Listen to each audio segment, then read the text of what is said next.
Tinubu most suitable to succeed Buhari. Wow. So a group has come out to say Tinubu is most suitable to succeed Buhari from 2023. How did they get to that? Who are this group? Where are they talking from? Let's see. A group named Tinubu Shetima Network, TSN, says Asiwaju Bola Tinubu, presidential candidate of All Progressive Congress APC, is most suitable to succeed President Muhammad Buhari in 2023. Its national chairman, Dr. Kailani Mohammad, said this on Thursday at the inauguration of its national officers and national headquarters in Abuja. Mohammad said that all the candidates in the presidential pool had their credibility and antecedents, but none was comparable to Tinubu. Wow. So how? Yeah? APC presidential candidate Asiwaju Bola Ahmed Tinubu is a man of vision. He is charismatic. He has the wit and political network across the country. So that is what Tinubu Shetima Network is saying during the inauguration of their offices and their officers for the campaign of the presidency come 2023. So the issue here is, how is Kailani got to know that? Well, being an APC person, he wouldn't have said otherwise. He's supporting his party. Okay, so he is telling us here that Tinubu is the best and has all it takes to win the election. That all of the contestants have their antecedents, have their qualities, but none is like Tinubu. That is the question. How does he know? He's telling us here that Tinubu is a man of vision. The question is, what has he seen about Nigeria? What has he seen to offer Nigeria? Because the truth is, they are trying to market him from how he worked as Lagos State governor, all right, between 1999 and 2007.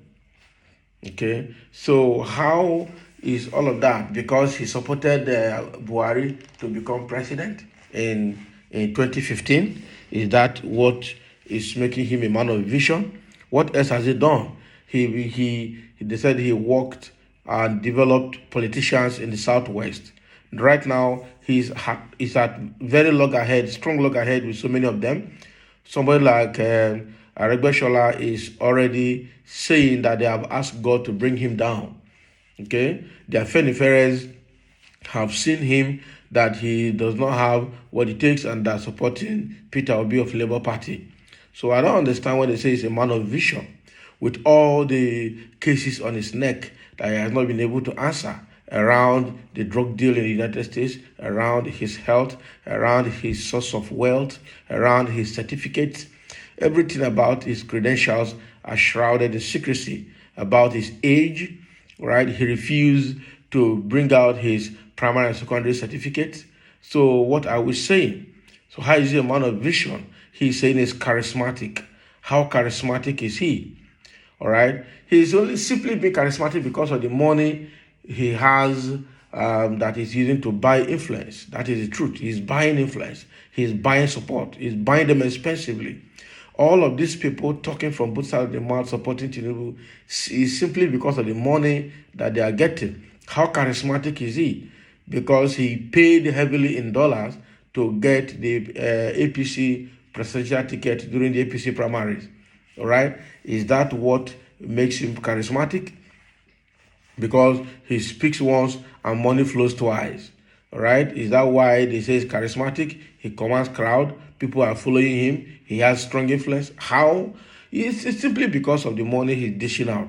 And I bet you, a lot of people following him now are following him because of that money. And by the time the election starts, you will see that a lot of people following him are obviously not going to vote him practically. They will just go and vote their own candidate because it's going to be secret ballot. Okay? It's going to be secret ballot. So nobody knows who you have voted and who you have not voted. Okay, so it is. I've seen people and I've heard people say they have to follow Tinubu and Atiku to get the money because the money they're spreading is actually Nigerian money that they looted. All right, so they are going to collect the money and vote someone else. Does that make Tinubu charismatic? Because the Kailani Mohammad is saying here that Tinubu is charismatic. So I'm wondering how charismatic he is, because this is not about being very charismatic. It's about I don't know, spending money to get the influence and to buy the votes. And that is a red flag for me, a red flag for so many people. Because one thing about these politicians, when they spend so much, or what they will spend so much to get the vote, and when they finally get to the office, their interest is to recover that money they spent, because they see politics as investment. They see the money they spend in politics as investment, and so they don't care when they are spending, because they know that when they finally get to the office, the first thing is to recover that money with profit on it. All right, and a lot of Nigerians fail to understand that when they get to the office, the first is to recover the money they have spent. Tinubu have spent a lot, Atiku have spent a lot, and that doesn't really make them charismatic. They are investing. Somebody says they're charismatic because he is playing to the gallery to get his own share. But that is what I see Mohammad do here. All right, but the truth is that these guys are political investors that are spending money and they're going to get it in profit, with profit, when the time comes.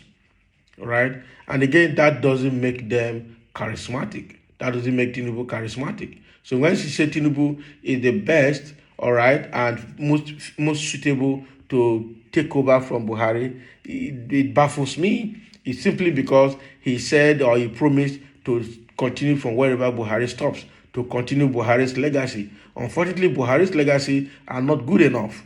One is that insecurity has gotten to the peak. Everything has got worse from top to bottom. All right, kidnapping, banditry, and even corruption and embezzlement in this regime is the worst of its kind in the history of Nigeria. All right, so even the Tinubu himself, that has the issue of bullion van that has not been resolved up to now. Even Boala, that was supporting him in APC, right now is at a dilemma to speak about it now that he has moved to PDP. So what are we talking about? The only thing they can say is because he promised to continue for where Buhari stopped. And that is a red flag, because it means that he's going to support Fulanization and Islamization of Nigeria, all right, coupled with his Muslim ticket that he's fielding. And that is not good, to all Nigerians. That is not going down well with all Nigerians. So we cannot. So when he says that he is the most suitable, it means that he's most suitable and most credible because of their selfish interest, not the interest of Nigerians. That is the truth about it. That is the real truth about it. So tell us something that will interest Nigerians, and don't tell us that Tinubu is most credible. Somebody is saying here, obedient or obedient, thought that Nigerian presidency is on the Shaman market. Can you imagine? They are area market. This is what somebody is saying here, all right, because he's a APC supporter. Okay, so they only speak for themselves, fish interest, and not for the poor ones. I agree. That is the truth. Mohammad Kailani is speaking for himself. He's not speaking for the entire Nigerians, right? So the issue is that this statement that Tinubu is most credible and most suitable to take over from Buhari 2023 has some things in it that need to be verified. It's not true, because if you say it's most credible, then there are a lot of things on his neck that he had refused to answer. And that is the reason he refused to attend public debates and town halls where they will ask him plenty questions. He doesn't want to attend to any occasion where they will ask him questions. He wants to go to where they will dance Owambe and then make noise there, beat drums and then make noise and go and say they have done their rally. Where they will talk and speak on documents that have been constructed for them and not ready to entertain questions. And then they go and they clap hand for them. Say he's a man of vision. He's the most credible. This is somehow it's difficult to accept. All right, and I'll put it to Mohammad Kailani that this is difficult to accept. He can say it because he's from APC, But then that is not what we want to hear. So thank you for listening, and let's have a comment.